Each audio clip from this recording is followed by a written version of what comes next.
My golden child sister dropped her kids at my door to chase a sugar daddy in Dubai, but when she realized I recorded her blackmail threats, she came back with a 300 Luby thug to finish the job. She didn't just knock on my door, she tried to take it off the hinges. It sounded like a battering ram. Boom, boom, boom. I was shaking, standing in my hallway in my pajamas, staring at the wood literally splintering around the deadbolt. I could hear her screaming on the other side. My sister, Jessica. But she wasn't alone. There was a man's voice, deep, guttural, shouting in a language I didn't understand, sounding like he was ready to murder everyone inside. I barely had time to unlock the latch before the door flew open with so much force it bounced off the wall and cracked the plaster. And there she was, the golden child, the princess, looking absolutely feral, eyes bloodshot, makeup smeared down her face like the Joker. And standing next to her was a man who blocked out the sun, at least 6'5", built like a refrigerator, with tattoos creeping up his neck. Before I could even scream, this giant stepped forward, grabbed me by the shoulder with a hand the size of a shovel, and literally threw me across my own foyer. I slid across the hardwood, crashing into the antique console table my boyfriend had bought me. I felt a rib crack. I gasped for air, looking up just in time to see my mother, my own mother, scurrying in behind them like a rat, stepping over my writhing body without even looking down. "Get the kids!" Jessica shrieked, her voice cracking. "Grab them now!" "Honey, if you think this is just some family squabble, pour yourself a massive glass of wine, because we are about to take a deep dive into the most insane, traumatic, and vindicating hellscape of my life. Let me tell you exactly how we got to this nightmare. You know how some people say, oh, my parents have a favorite? No, you don't understand. In my house, Jessica wasn't just the favorite. She was the messiah. And me? I was the mistake they kept around to do the chores. Jessica was stunning. I'll give her that. She came out with these big blue eyes and cascading blonde curls, looking like a Gerber baby. I came out looking like my dad. Dark eyes, stick-straight brown hair, average in every way. My mother, who is the shallowest woman to ever walk God's green earth, never let me forget it. From the time I was 5, it was, why can't you smile like Jessica? Why doesn't your hair bounce like Jessica's? By the time we were teenagers, it was psychological warfare. Jessica fed off it. She realized early on that her looks were currency and that our mother was her ATM. She was mean, nasty, and vindictive, but all she had to do was bat those lashes, and I was the one getting grounded because I upset her. I retreated inward. I became the quiet one, the pushover. While Jessica was out partying, getting pregnant at 19, and dropping out of college, which my parents fully paid for, by the way, I was in the library. I studied until my eyes bled, because I knew my only ticket out of that toxic cesspool was a paycheck that didn't depend on my mother's mood. And it worked. I got a full ride to university, which was lucky because Mom told me the night before graduation, we spent the college fund on Jessica's legal fees for her DUI, so you're on your own, sweetheart. I remember crying in my room, packing my bags, realizing that to them I was just an expense. But I used that rage. I grinded. I clawed my way up the corporate ladder. Now, at 32, I'm a director of marketing, making 6 figures, living in a gorgeous house that I bought with my own money. Jessica? She has 2 kids by 2 different deadbeats, no job, and lives off my parents' retirement fund. We barely spoke. Until last Saturday. I was enjoying my morning coffee, finally relaxing after a 60-hour work week, when the doorbell rang. I opened it to see my nephews, Leo, 10, and Sam, 7, standing there with 2 pathetic little duffel bags.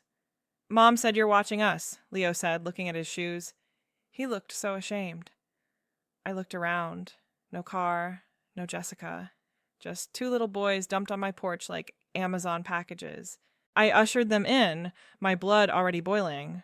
I called Jessica. Straight to voicemail. I called again and again. Finally, on the 10th try, she picked up. There was loud music in the background. "What do you want? I'm boarding!" she snapped. "Boarding? Boarding what? A spaceship?" I yelled. "Your children are in my living room. You need to come get them right now. I am not your babysitter, Jessica." I'm going to Dubai for 8 weeks, she said, casual as if she was telling me she was going to Starbucks. My friend invited me. I need a break. You have a big house and no life, so figure it out. No, I said, my voice shaking with rage. I am leaving for New Zealand in a month to meet Mark's parents. I cannot watch your kids for 8 weeks. If you aren't here in an hour, I am calling Child Protective Services. The music on her end stopped. The silence that followed was heavy, cold, and dangerous. You listen to me, you ugly little witch, she hissed, her voice dropping an octave. If you call the police, or CPS, or anyone, I will call your precious corporate job. I will tell them you're having a psychotic break. I'll tell them you're off your bipolar meds, which I'll invent, and that you're a danger to the office. I know how much that career means to you. Do you think they'll keep a lunatic on the payroll? Try me. Click. I stood there, phone in hand, feeling like the room was spinning. She knew exactly where to hit me. My career was my armor. It was the only thing I had that was mine, the only proof that I wasn't worthless. The thought of her poisoning that, it terrified me. Honey, if you are already shaking your head at the audacity, hit that like button, because I haven't even gotten to the part where I find the tracking device. I sank onto the kitchen floor and just sobbed. I felt trapped. I was going to lose my trip to New Zealand, the trip where I was pretty sure Mark was going to propose, and I was being held hostage by my own sister's sociopathy. I called my mother, praying for a shred of sanity. Well, Elena, my mother sighed, sounding bored, Jessica deserves a vacation. She works so hard being a mother. You don't understand because you're selfish and barren. Just watch the boys. Don't be dramatic. She threatened to get me fired, Mom. She's abandoning her children to go yachting with some sugar daddy. Don't speak about your sister that way. She's networking. Just do your duty for once. I hung up. I realized then that I was completely alone, or so I thought. I went into the living room. Leo and Sam were sitting on the couch, terrified to touch anything. They looked so small. I looked at their feet. Leo's sneakers had a hole where his big toe was poking through. Sam's t-shirt was 3 sizes too small. My heart shattered. I hate my sister, but I realized in that moment that I loved these boys. They were victims of her narcissism just as much as I was. Hey guys, I said, wiping my face and forcing a smile. Who likes pizza? We spent the weekend bonding. I took them to the mall and dropped $2,000 on new wardrobes, clothes that actually fit. I bought them switches. I saw them slowly come out of their shells, realizing that in my house, nobody was going to scream at them for existing, but at night the anxiety ate me alive. I called Mark in New Zealand, sobbing. Elena, listen to me, Mark said, his voice steady. She is bluffing, but she is also dangerous. You need leverage. Call her back. Get her to repeat the threat. Record it. I was terrified, but he was right. I live in a one-party consent state. I could record her without her knowing. The next day, I put the phone on speaker and hit record on my iPad. I called Jessica. She answered on the second ring, sounding groggy. What now? I can't do this, Jessica. I pleaded, acting the part. I'm going to call CPS. I have to go to work. Are you stupid?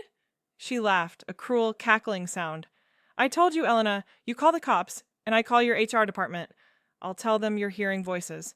I'll write a letter saying I'm concerned for your safety. I'll ruin you. Do you want to be a homeless spinster? Shut up and watch my kids. You'd really lie to my job? You'd ruin my career? In a heartbeat. Try me. Gotcha. I saved that recording in 3 different clouds.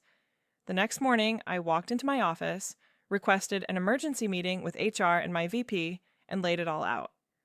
I played the recording. My boss's jaw hit the floor. Elena, she said, clutching her pearls, this is horrific. You have our full support.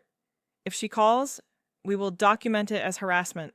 And honestly, you need to call the police. Today. I walked out of that office feeling lighter than air. I called the non-emergency line. I reported the abandonment. I sent the recording to the social worker. By that afternoon, CPS was involved. They told me that because of the clear evidence of blackmail and abandonment, they were opening an emergency investigation. They granted me temporary emergency kinship placement so the boys wouldn't go into foster care. I felt like I had won. I texted my mom. I called CPS. They have the recording of Jessica blackmailing me. It's over. My mother called me 45 times in a row. I blocked her. I thought that was it. I thought Jessica would get arrested when she landed in 8 weeks. I was wrong. She didn't stay in Dubai. My mother must have found a way to contact her because 48 hours later, I woke up to that battering ram sound at my door. We are back in the hallway. The giant thug, let's call him Sergey, has just thrown me into the console table. I'm gasping for air, clutching my side. Jessica stepped over me, her heels clicking on the hardwood. She looked down at me with pure hatred. "You ungrateful little rat," she spat. "I give you the privilege of spending time with my children, and you call the cops?"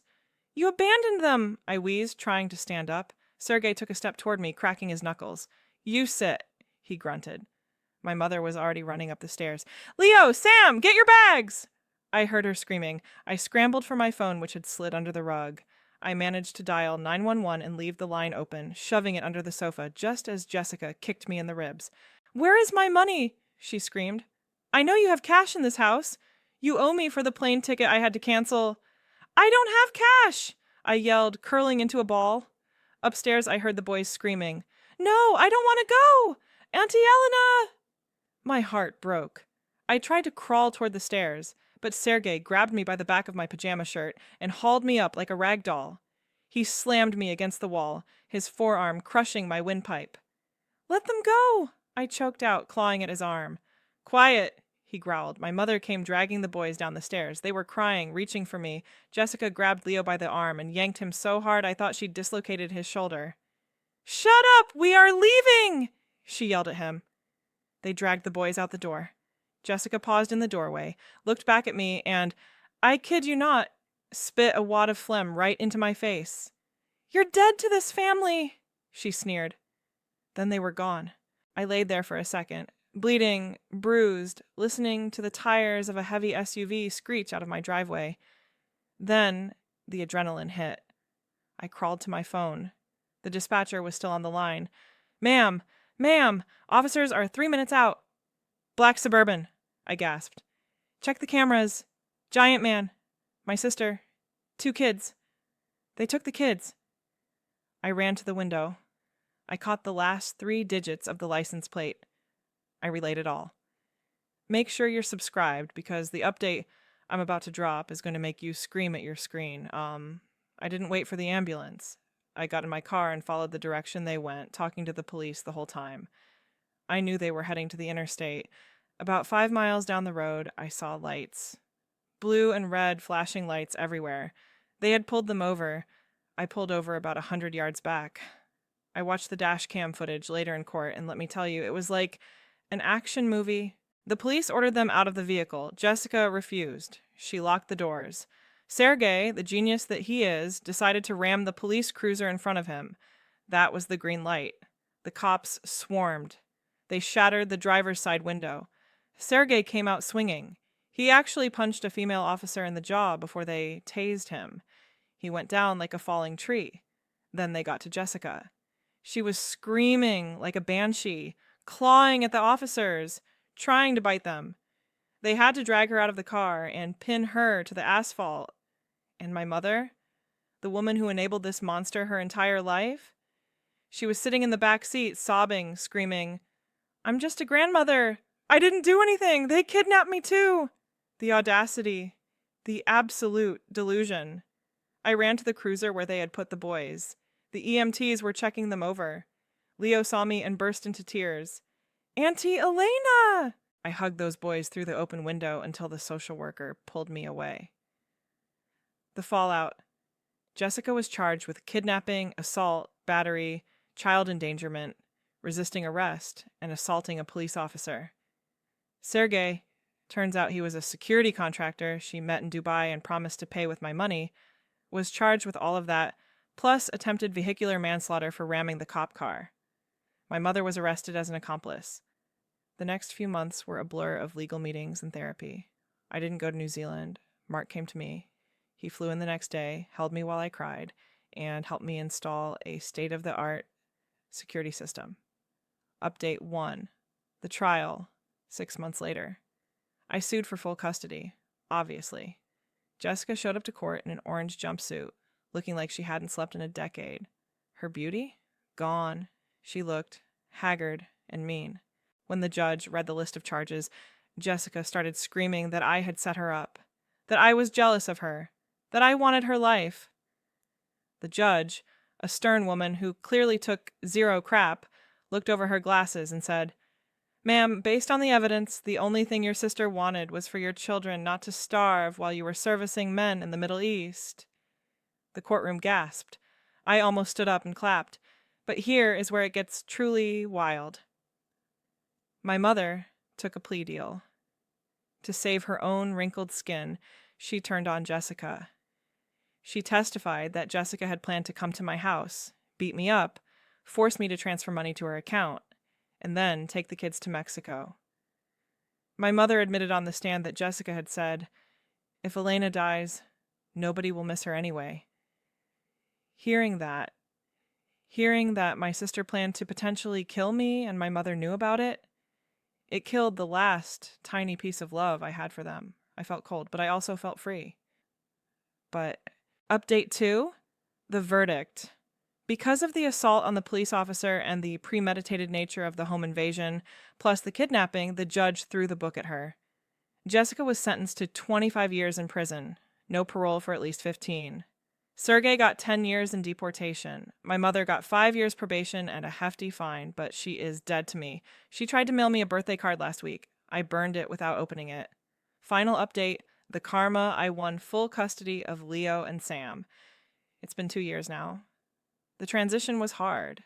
They had nightmares for a long time. But we've done a lot of therapy. Mark and I got married last summer in the backyard. The boys were the ring bearers. They call Mark Dad now, and honestly, it sounds right. It sounds they are thriving. Leo's on the honor roll and playing soccer. Sam is obsessed with dinosaurs and has finally grown into his clothes. They are happy. They are safe. And they know that in this house, nobody is the golden child, and nobody is the scapegoat. We are just a family. Sometimes I think about Jessica rotting in that cell, staring at a concrete wall, her looks fading, her friends long gone. I wonder if she realizes that she traded her freedom and her children for a vacation that never happened. But then I look at my nephews laughing in the pool with my husband, and I realize I don't care. She is a ghost, and I am finally, truly living. So let me ask you this. If your family showed up at your door with a hitman, would you ever forgive them, even if they begged from a prison cell? Let me know in the comments. And stay safe out there, honey.